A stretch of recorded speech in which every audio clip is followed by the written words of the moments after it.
बनारस के अंदर, काशी के अंदर एक दामोदर नाम के बहुत बड़े व्यापारी रहा करते थे, बिजनेसमैन। उनका अपना एक पोत था, समुद्री जहाज था, और उसके साथ वो व्यापार करने के लिए समुद्र मार्ग से दूसरी स्टेटों में जाया करते थे। उसके साथ और भी उसी शहर के आसपास के काफी अन्य बनिए लोग भी साथ जाते थे उसके जहाज में किराए पर, और अपना सौदा लाया करते थे। सेठ जी बाहर गए हुए थे और पीछे से उनकी धर्मपत्नी, जिसका नाम धर्मवती था, वो बहुत धार्मिक थी। सेठ दामोदर भी बहुत नेक आदमी थे, भक्ति बहुत विश्वास करते थे परमात्मा। और हमारे हिंदू समाज के अंदर राम और कृष्ण, गणेश और इन भगवानों से ऊपर कोई हमारा इष्ट नहीं था, और ये सभी क्रियाएं हम किया करते थे जो वो कर रहे थे, जो हम करते हैं वैसे ही वो किया करते थे। उस समय परमात्मा ने के बहुत से शिष्य हो गए थे और बहुत दुख दूर हो गए थे। एक दिन ऐसे ही उस सेठ की पत्नी धर्मवती के पास एक बहन गई उसके पास कि बहन हमारे घर पर सत्संग है, आप आ जाओ। तो उसने सोचा चल मेरी वो बहन ज़्यादा उसके निकट थी और पहले कई बार चर्चा कर रखी थी उसने परमात्मा की। तो कर्मवती ये कहा करती कभी आसपास तेरे आपके गुरुजी आवे तो उसमें बताना, मैं दीक्षा अगर ज्ञान समझ में आ गया तो मैं दीक्षा लूंगी, वैसे नहीं लूंगी। तो उस बहन ने अपना सत्संग करवा लिया और उसको अपनी सहेली को आमंत्रित किया। अपने आत्माओं परमात्मा का ज्ञान ओए होए, और ज्ञान सब ज्ञानड़ी, कबीर ज्ञान सो ज्ञान, जैसे गोला तोब को करता चले मैदान। परमात्मा ने सृष्टि रचना सुनाई। परमात्मा जहां भी नया सत्संग करते थे सबसे पहले सृष्टि रचना सुनाया करते थे, और फिर मालिक की वाणी में उनके शब्द में ज्यादा कसकती आत्मा तुरंत खिंच जाती थी। सारा ज्ञान सुना। धार्मिक देखो पुण्यात्मा होती है ना, वो घनी अटबट नहीं करा करते, सारा प्रमाण सामने, और फिर अग्रम अग्रम। तो धर्मवती उस बहन का एकदम सिर गया शरीर। जब सत्संग परमात्मा ने कर लिया 2 घंटे और बैठ गए, 10-20 भगत थे अपनी अपनी कहन लागे। तब उसने परमात्मा ने कहा बेटा दीक्षा लेगी। वो कहने लगी महाराज मेरी आत्मा तो मानना है मैं दीक्षा लूं आपकी, मुझे ज्ञान पूर्ण रूप से समझ में आ गया। कुछ तो उस बहन ने कई बार सुना रखा था और फिर परमात्मा ने फिर उसको सही सुचारू कर दिया। पर भगवान मेरा एक समस्या है मेरे सामने। तो परमेश्वर कबीर जी ने कहा बोल बेटा क्या शंका है वो बता मुझे। कि यूं क्या करें, यूं सुना है मैंने कि जोड़े में नाम लेना चाहिए। मेरा पति गया हुआ प्रदेश में धन कमाने के लिए, और वो आ लेगा तब नाम लूंगी, लेकिन मैं अब मुझे ऐसा लग रहा है कि मैं इस घर से बाहर कदम रखूंगी आपकी झोंपड़ी इस स्थान तक, कि मेरी मृत्यु ना हो जाए। आज मुझे आपके सत्संग से एक एक पल भारी हो गया कि ये जीवन नाश हो रहा है मेरा, तो मैं नाम कैसे लूं। परमात्मा बोले बेटा ये भ्रम जो इन मूर्खों का पैदा किया हुआ है, तुम एक दिन जन्मे नहीं, एक दिन मृत्यु नहीं होगी। आपके पति आपसे बड़े हैं, वो पहले जन्म हुआ, आपका बाद में हुआ। और दूसरी बात यह है कि अध्यात्म मार्ग में फिर उसने कहा जी मैंने उनसे पूछा नहीं है और आज तक मैंने कोई भी काम उनसे बगैर पूछे किया नहीं है, और कहीं वो मुझसे नाराज ना हो जाए, मैं पाप की भागड़ ना बन जाऊं। परमात्मा ने कहा बेटा आत्म कल्याण के मार्ग में किसी से पूछने की आवश्यकता नहीं, और सभी कामों में सलाह ले सकते हो, सभी बातों में। इसमें एक पल भी देर नहीं करनी चाहिए, कोई पाप नहीं लगे। अब वो चाहे नो ठीक, गुरु जी के मुख से जो शब्द सुन लियो फाइनल सच्ची है, मैं महाराज फिर दीक्षा दे दो। अब उसने नाम ले लिया। अब रोज ये मंत्र आप देख रहे हो, ये मंत्र दिया करते दाता सबसे पहले, केवल बीच बीच के 5। अब हम हिंदू इनके ऊपर आरूढ़ थे ही, लेकिन वो मंत्र गलत जाप करे थे। ये मूल मंत्र है इनके। जैसे आपको बहुत बार बताया है, जैसे एक भैंसा होता है या जो बैल होता है, खागड़ जिसने कहे, उसने वैसे कहे जाओ भैंसा भैंसा, कतई नहीं सुने। अरे एक बार न्यू कर दिया हुर्र, वो न्यू देखेगा और भाग उसकी तरफ दौड़ना हो जाएगा। तो उसका अट्रैक्शन है, विवश है उसके उस शब्द से, वो खिंच जाता है। तो ये वो मंत्र है। और परम संत से लिए बिना ये मंत्र सूखे जाप करने तो लाभ नहीं हो। एक नियम है, उस नियम के अनुसार ही आपने चलना पड़ेगा। तो ये मंत्र दिए उसने, मतलब गदगद होगी, अक्सर भगवान ही न था। यही तो हम देवता पूजा करते थे। परमात्मा ने कहा बेटी अब पूजा नहीं है, ये यहाँ के संरक्षक हैं और मूल पूजा तो सतगुरु की है। अब परमात्मा ने उस समय ये तत् और सत और सार, ये सार नाम ये छुपा कर रखना था। ये प्रथम मंत्र इसलिए दिया था कि इनके संसारिक काम सुलझे रहेंगे, इनको सुख होता रहेगा, इनकी भगवान में आस्था बनी रहेगी और इस मंत्र से इनका जन्म मनुष्य का होता रहेगा। इन आपको यहाँ तक लाना था, इस बिचली पीढ़ी तक। धर्मदास मेरी लाख दुहाई, ये मूल ज्ञान और मूल मंत्र की बाहर ना जाए। मूल मंत्र मूल ज्ञान बाहर जो पढ़ी, बिचली पीढ़ी हंस नितर ही। मूल ज्ञान तब तक छुपाई जब तक द्वादश पंथ ना मिट जाए। जब तक ये कलयुग 5505 वाला समय नहीं आना था, तब तक इसको गुप्त रखना था। सभी महापुरुषों से परमात्मा ने प्रतिज्ञा दिला दी थी। तो इस मंत्र को पाकवा तो गदगद होगी, खूब डट कर भजन करे, आत्मा बिल्कुल खुश होगी। जो भूत प्रेत की बाधाएं थी थोड़ी बहुत सबके घर में बढ़ रहेंगे, वो भाग भूगे, उड़गी सी काया होगी। अब क्या हुआ, सेठ जी आए 1 महीने के बाद में। अब वो बुद्धिमान बहुत थी, उसने सोचा कि मेरे पति को यदि कोई थर्ड पर्सन न्यू बतावेगा कि तेरी पत्नी सत्संग में जाती है और रात को जाती है, क्योंकि परमात्मा अधिकतर रात को सत्संग करते थे, क्योंकि दिन में तो किसी को फुर्सत नहीं छोड़ रखी काल ने धंधे में। तो उसने सोचा कि ये कहीं इसके मन में मेरे प्रति कोई दोष ना आ जा और हमारा घर नरक बन जावे। अब क्या हुआ, जिस दिन वो सेठ वापस आया उसी दिन सत्संग था भगवान का और किसी के आसपास ही।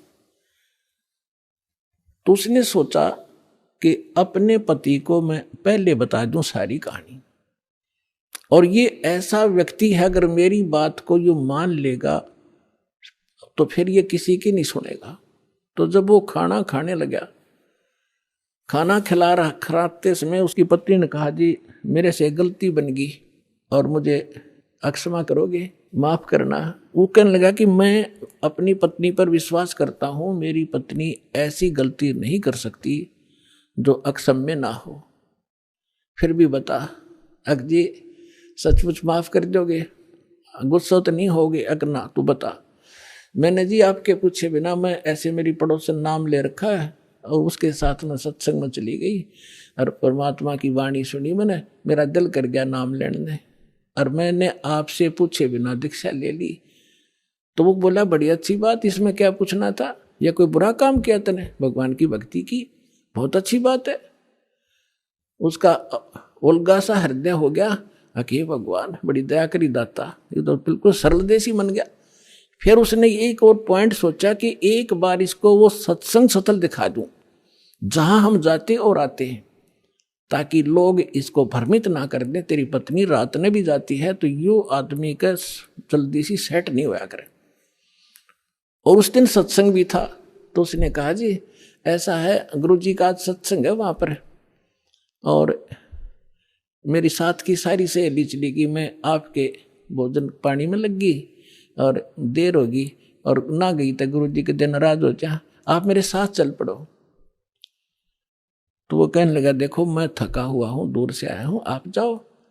और नो बोली आप मैं जाऊँ कैसे, रात का काम कोई साथ नहीं मेरे। तो वो कहने लगा मैं चल पड़ूंगा और जाते मुझे नींद आवेगी, बता मैं क्या सत्संग सुनूंगा। उसने पता था कि एक बार यूँ चल पड़ा और सत्संग सुन लिया तो आली नींद इसने।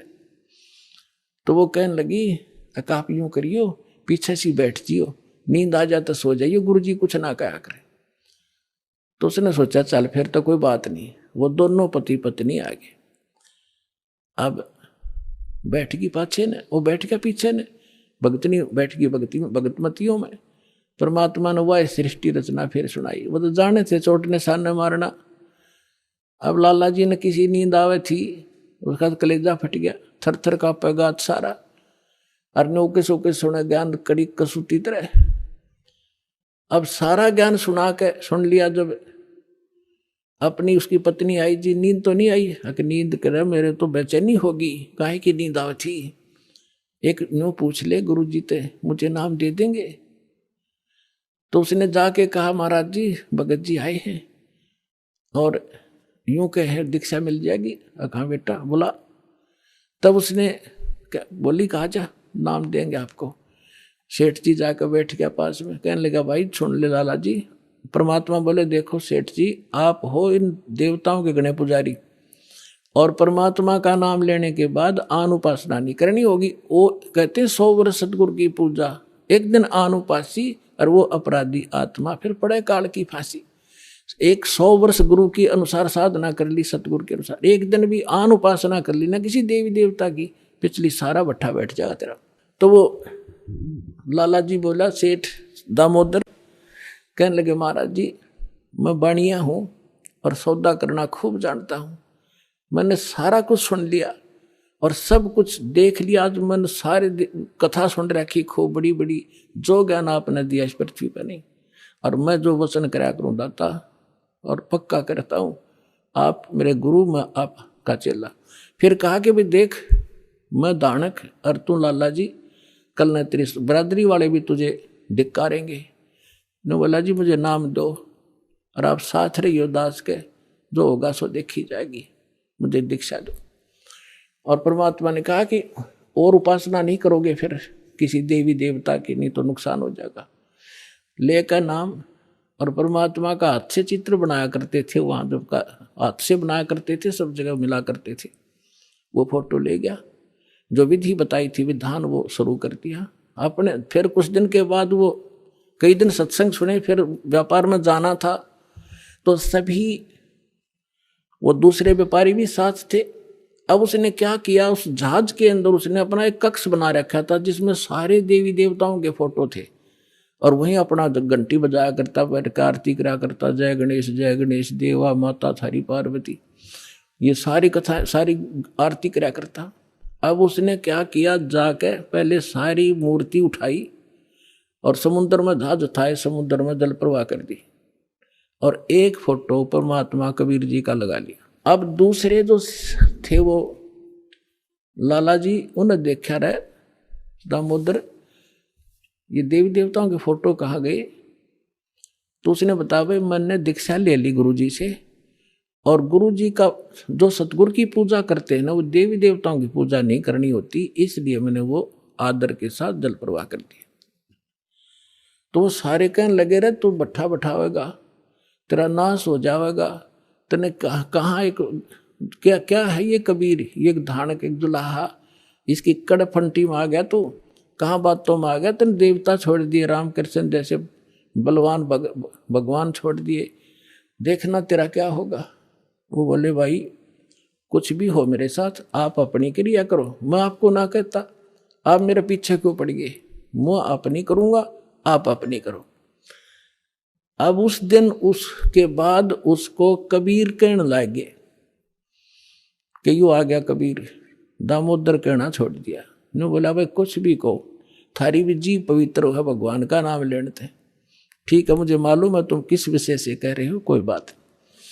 अब वो चले गए और सब अपना माल लाद के बच्चों समेत जा रहे थे कुछ तो, क्योंकि 3-3 4-4 महीने वापस आया करते थे।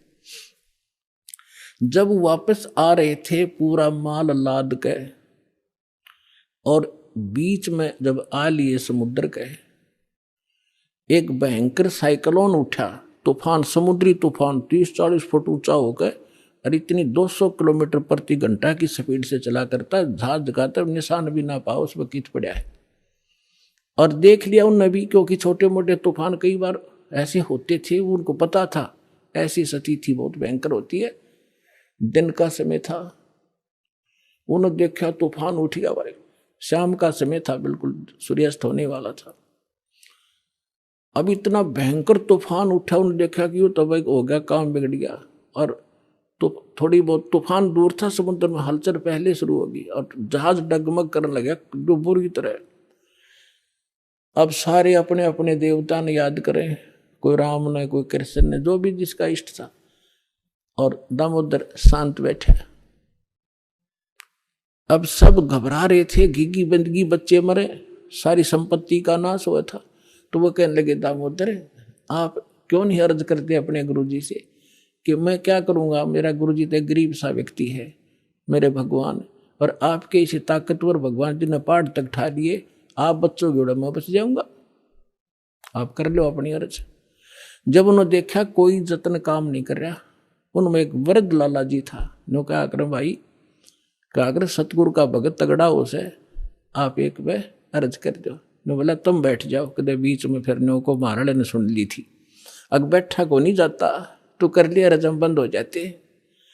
तब परमात्मा खड़ा होकर दामोदर ने कहा था, परमात्मा आपका ज्ञान समझ में आ गया और मैंने आपकी महिमा इनका घड़ी गा रखी है, और दाता मुझ नीच के, ठीक है आप तो समर्थ हो, सक्षम हो, कुछ भी कर सकते हो, अगर आज कोई उक चुक होगी मुझ नीच के कारण होगी, मेरे में कोई त्रुटि होगी, मैं आपकी मर्यादा ठीक नहीं कर पाऊंगा,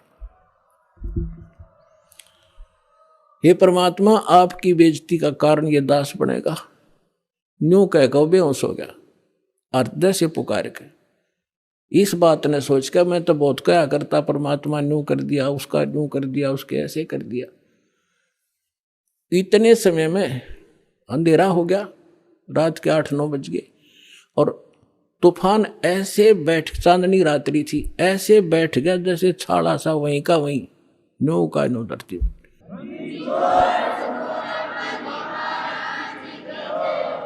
और समुद्र के जल में जरा सी भी हलचल नहीं।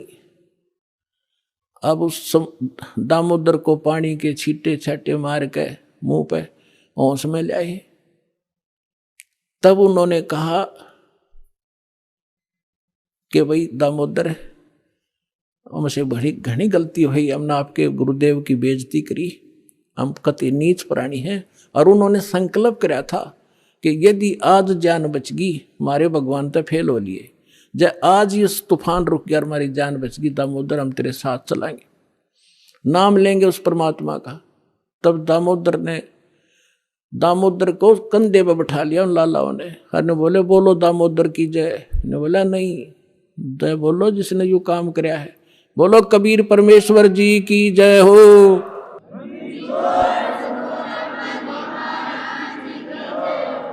अब उधर से परमात्मा उसी दिन रात्रि में सत्संग कर रहे थे 7-8 बजे सी, और सर्दियों का मौसम था। अब कुछ भक्त सामने आसपास बैठे थे, एकदम परमात्मा ने क्या किया, ऐसे मुंह पर करनो हाथ फेर कर ऐसे झटका दिया, आसपास के बैठे भक्तां के छींटे लागे। उन्होंने सोचा भाई पसीने कैसे आगे सर्दी में, गुरुजी आपका पसीने आगे? तो प्रभु बोले ना भाई पसीने को नहीं आए। और क्या था, ये पानी कहाँ से आ गया? कि मेरे भगत का जहाज डूबा था, दामोदर सेठ नहीं था, भी नाम लेकर गया था, हाँ जी, उसका जहाज डूबा था भाई, अब वो उसने बचा कर आया हूं।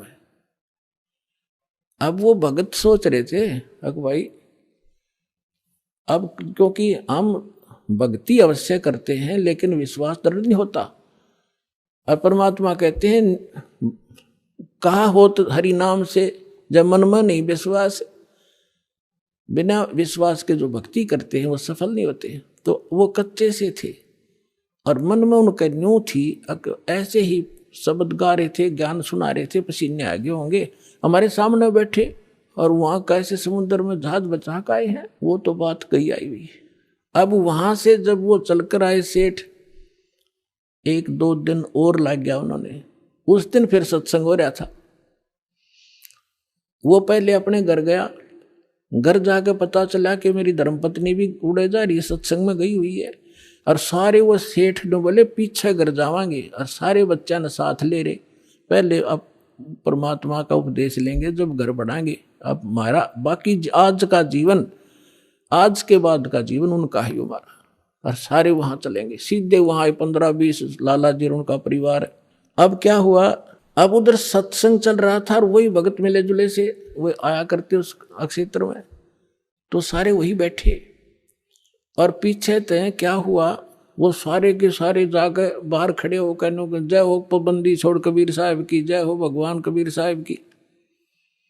परमात्मा बोले रे बाहर कौन शोर कर रहा, पता करके आइयो। अब जो ही वो बाहर गए भगत पता करने आंगन से बाहर, तो उन्होंने देखा दामोदर को, वो सब जाने थे क्योंकि वो आते जाते थे सत्संग में। तो उन्होंने आकर बताया जी दामोदर सेठ आ रहा है और उसके साथ और कई लाला जी हैं, सेठ हैं, और आपका दर्शन करना चाहते हैं। बोला बुला लो भाई, क्या बात होगी। वो सारे आगे चरणा में अपने दंडोत प्रणाम करें, हे भगवान आपने दया कर दी, हमारे जीवन रक्षा कर दी। परमात्मा हमसे बहुत भूल हुई, हमने बहुत गलती की, आपके भक्त को बहुत सताया, टॉर्चर किया, इसको माफ करो हम अपराधियों को। भगवान आपने हमारी जान बचा दी, हमारा जहाज डूबता आपने बचा दिया। परमात्मा बोले क्या कह रहे हो भाई। और परमात्मा चाहो थे जिनका मन में शंका थी, वो उनका भ्रम निवारण करने के लिए सच बताओ सारी कहानी क्या हुआ था, कि भगवान ऐसे ऐसे हो गया था। हमने अपने सारे जंतर मंतर कर लिए थे, कोई राहत नहीं मिली। फिर हमने आपके भगत आराध करी थी, इसने आपको पुकारा के मंत्र पढ़ा यू दाने, यू बेहोश हो गया आपको पुकार के। तब कहा बेटा मैं ही वहां पहुंचा था और आपकी रक्षा करी थी, और आपका अब सौभाग्य है कि आपको इस संकट आपके लिए वरदान से दोगा कि आपके समझ में आ गई और आप यहाँ आगे दीक्षा लो और अपना कल्याण कराओ। सभी ने नाम लिया, उनका कल्याण हुआ। बोलो सतगुरुदेव।